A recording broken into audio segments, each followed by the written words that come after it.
स्वागत है आपका बी न्यूज नेशन में। मैं हूं आबिद हुसैन शेख। उमेश वंदाल और हमलावरों को गिरफ्तार करने का आग्रह। उमेश वंदाल और मारवाड़ियों की साजिश पर किया गया है हमला। अंबेडकर स्वतंत्र सेना अपनी बात पर अटल।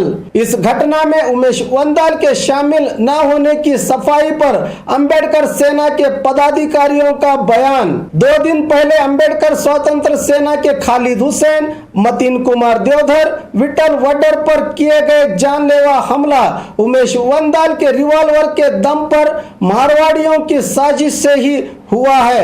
इस बात पर अटल गंभीर रूप से घायल खालिद, मतीन और विठल ने पूरी घटना की जानकारी बी न्यूज नेशन को देते हुए ये मामला पुलिस थाने में दाखिल किया गया है।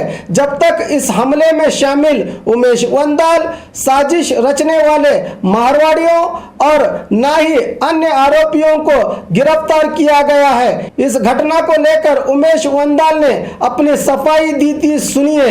ಈಗ ಅವ್ರು ಹೇಳ್ತಾರೆ, ಅವ್ರು ಹೇಳೋ ಪ್ರಕಾರ ಕಾಂಪ್ರಮೈಸ್ करने के लिए हम लोग को बुलाए थे। ಕಾಂಪ್ರಮೈಸ್ ಮಾಡಲಕ್ಕೆ ನಮಗೆ ಅರೆ ನಾವು ಜಗಳಾಡಿದ್ರೆ ಕಾಂಪ್ರಮೈಸ್ ಅಲ್ರಿ। ನಾವು ಏನು ಕಾಂಪ್ರಮೈಸ್ ಅದು ನನಗೇನು ಗೊತ್ತು?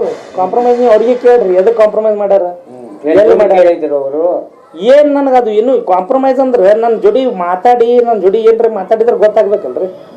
ನನ್ನ ಜೋಡಿ ಮಹತ್ತಿಲ್ಲ, ಟಚ್ ಇಲ್ಲ, ಒಮ್ಮೆ ಹೋಗಿ ಅಡ್ಮಿಟ್ ಆಗಿ ಉಮೇಶ್ ವಂದಾಲ್ ಹೊಡೆದಾರ, ಅವ್ರು ಹೊಡೆದಾರ, ಇವ್ರು ಹೊಡೆದಾರ ಅಂತಂದ್ರೆ ಏನ್ ಹೇಳುದು? ರಿವಾಲ್ವರ್ ಯಾವ ಇಡ್ತೀರಿ ನೀವು? ಬಂದೂಕ್ ಯಾವ ಇಡ್ತೀರಿ?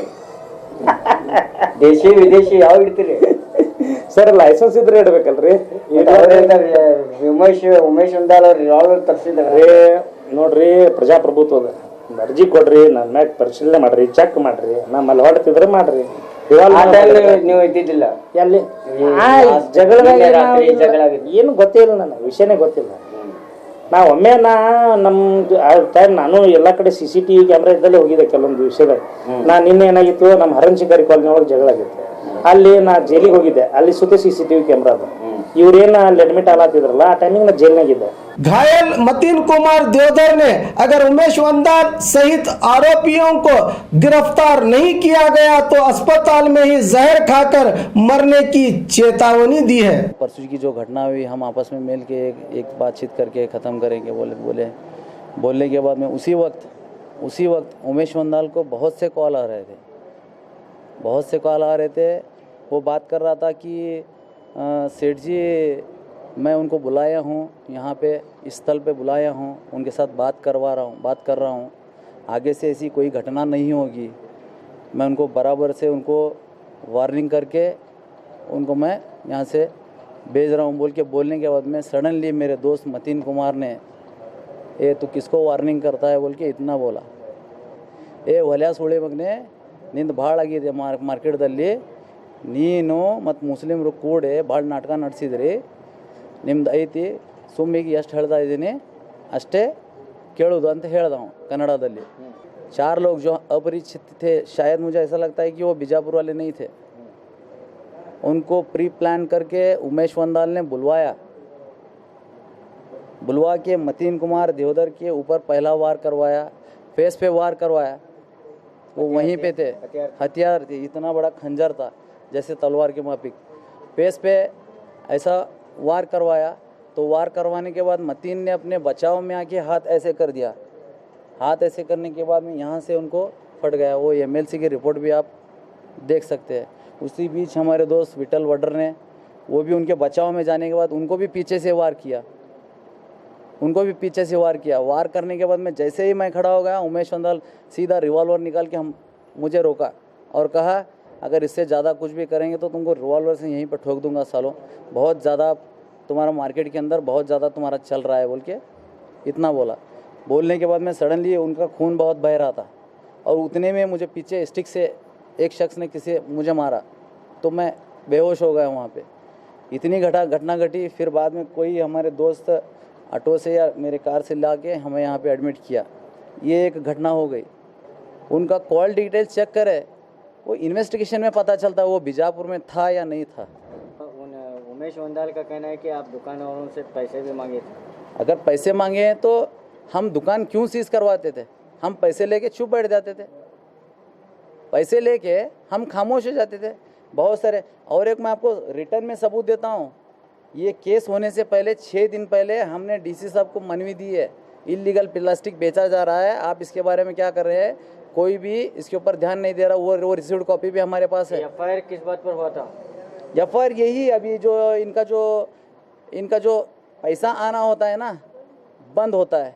क्या जुर्म दायर किए थे एफआईआर में तुम्हारे खिलाफ? हमारे खिलाफ कोम गलबे का जुर्म दाखिल किया है, क्योंकि सोशल मीडिया पे 19 एक्ट के तहत सभी लोगों को, भारत में सभी लोगों को फ्रीडम ऑफ स्पीच का अधिकार दिया हुआ है।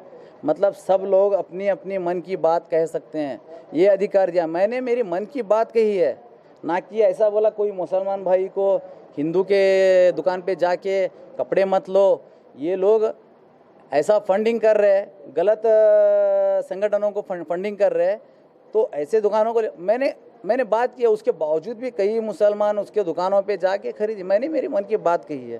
तो उमेश वंदाल ने आपको रिवॉल्वर बताई? हाँ, रिवॉल्वर बताई, इसीलिए तो हम खामोश हो गए ना। रिवॉल्वर बताने के बाद में मुझे पीछे से वार किया गया। वो कहते हैं उनके पास कोई रिवॉल्वर नहीं है, ना तो लाइसेंस है। हमें तो दिखाई है रिवॉल्वर है या नहीं है, वो कहते हैं अब आरोप हम लगा रहे हैं, तो हमें रिवॉल्वर दिखाने के बाद में हमने उनको कुछ नहीं किया। वहीं पे ऐसे हमें सार्वजनिक लोगों से पता चलने के बाद में प्लास्टिक निषेध है, ठीक है, प्लास्टिक निषेध है, तो फिर भी ये मारवाड़ी लोग प्लास्टिक बिका रहे हैं।